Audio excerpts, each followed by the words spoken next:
Howdy folks. So something something has really made me feel unusual and funny today.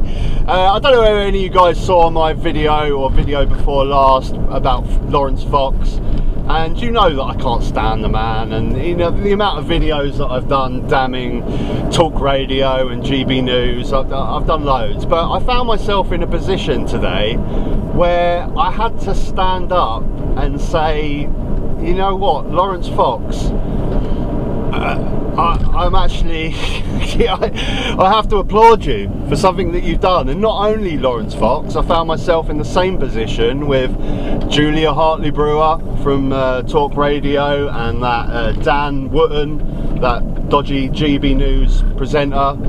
I had to stand up and say, you know what, kudos guys, well done. And you have to do it. I don't know whether you guys know a YouTube channel called Novara Media. It's a left-wing political YouTube channel, but they got their channel deleted by YouTube just out of the blue yesterday morning. Here's them explaining what happened. I'll let them explain. We received this email from YouTube. Hi Novara Media, we have reviewed your content and found severe or repeated violations of our community guidelines. Because of this, we have removed your channel from YouTube. We know this is probably very upsetting news, but it's our job to make sure that YouTube is a safe place for all. If we think a channel severely violates our policies, we take it down to protect other users on the platform. But if you believe we've made the wrong call, you can appeal this decision. You'll find more information about the policy in question and how to submit an appeal below. Then it says what our policy says: spam, scams or commercially deceptive content are not allowed on YouTube. The implication being, of course, that Novara Media produces and publishes spam, scams or commercially deceptive content. I'll explain what that is in one moment. The rest of the email says how this affects your channel. We have permanently removed your channel from YouTube. Going forward, you won't be able to access, possess or create any other YouTube channels. I actually we couldn't have created an alternative Novara Media if this decision had held. This would have been it. What you can do next, these are your steps. You can read the guidelines and you can make an appeal. I'll tell you about that appeal process in one moment. So to describe what we have been accused of here: spam, scams or commercially deceptive content. We're not going to go to the whole guidelines because it's a little bit tedious, but essentially what that's suggesting we did is that we published sort of fake videos where you suggest what you were going to be talking about was two celebrities who've just hooked up, but instead when someone clicks on your video, they're sent to some website where they can buy dieting pills.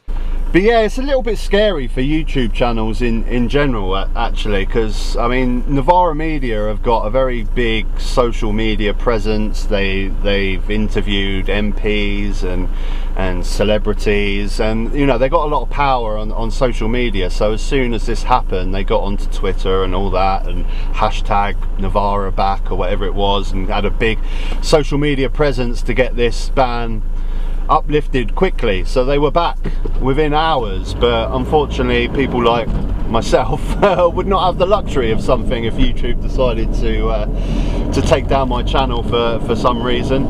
But surprisingly enough, but maybe not surprisingly, people like Lawrence Fox, Julia Hartley-Brewer and Dan Wootton came on social media to defend Novara Media. Here's some of their tweets that they put out.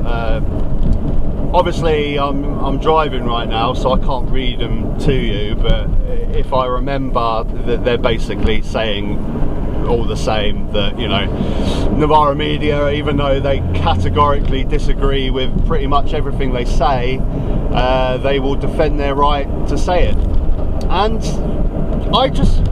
first of all, I think this is interesting because I don't think, and I have to be honest, I don't think the same would happen the other way around. If the GB News YouTube channel was pulled from YouTube for some reason, I can't see left-wing pundits such as the one on Novara Media, I might be wrong, coming to the defence for their right to speak.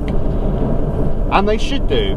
you know, like I said at the beginning of the video, I've done many a video slating everything that Talk Radio stand for, that GB News stand for, what Lawrence Fox stands for. I can't stand the man, but I would never want them to be taken off of YouTube, taken off, because I'm a massive advocate for freedom of speech, the same as when Donald Trump was taken off of Twitter. I mean, I don't even know exactly what for, but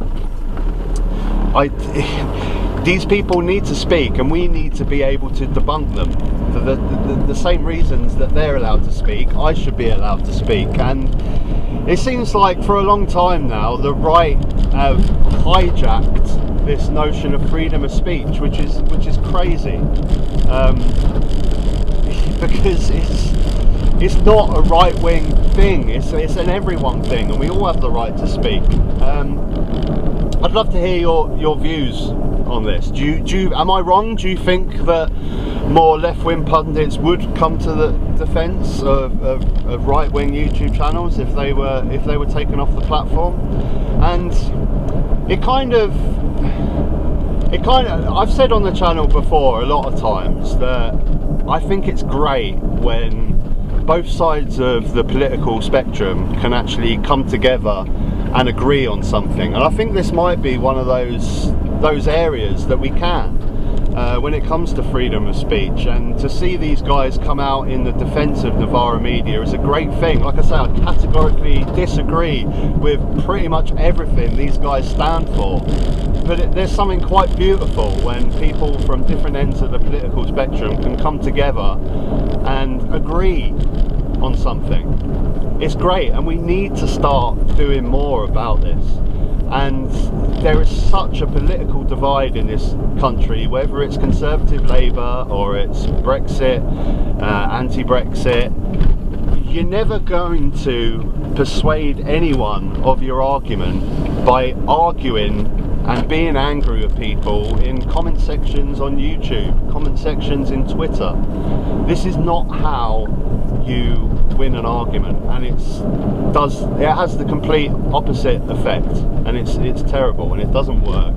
The way that you deal with this is you come together on it and you find common ground. I mean, for example, the Brexit issue, okay, you're never going to persuade someone that voted Brexit that they were wrong with argument. It's never going to happen. But what you can do is start agreeing on the fact that this hard-lined Tory Boris Johnson Brexit that we're getting is not good for this country. And you can start finding common ground in these areas and start agreeing, you know,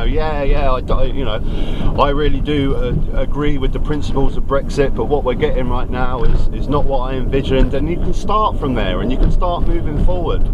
And I see what happened with Novara Media as a really great way to reach out on both sides of the political spectrum, and I think it's always a beautiful thing when it happens, and I really like it.